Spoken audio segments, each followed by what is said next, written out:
ملعون وسیم رضوی کے خلاف پورے ملک کے مسلمان برہمی ظاہر کر رہے ہیں اور اس کے خلاف کڑی سے کڑی قانونی کارروائی کا مطالبہ کر رہے ہیں۔ کئی شہروں میں اس کے خلاف باضابطہ FIR درج کی جا چکی ہے اور اس کے خلاف احتجاجی مظاہرے شروع ہو گئے ہیں۔ ناندیڑ میں بھی مسلم نوجوانوں نے وسیم رضوی کے علامتی مجسمے کو کھلے عام پھانسی دے کر اپنی برہمی ظاہر کی۔ دیگلو ناکے کے فٹ اوور برج پر درجنوں نوجوان جمع ہوئے اور ان لوگوں نے وسیم رضوی کا علامتی مجسمے کو رسی باندھ کر لٹکا دیا اور اس کو پھانسی دے دی۔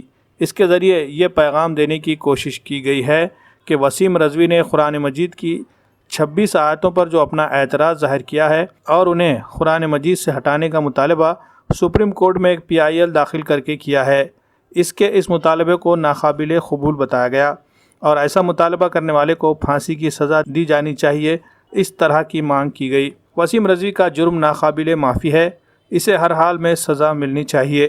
اس کی حرکتوں سے نہ صرف ہندوستان بلکہ دنیا بھر کے مسلمانوں کے مذہبی جذبات مجروح ہوئے ہیں۔ قرآن مجید یہ اللہ کا کلام ہے، اس میں کسی بھی طرح کی کوئی تبدیلی ممکن نہیں ہے۔ قرآن کو اللہ نے نازل کیا ہے اور اس نے اس کی حفاظت کی ذمہ داری خود لی ہے۔ ایسے میں وسیم رضوی کے جو اعتراضات ہیں اس میں کوئی دم نہیں ہے۔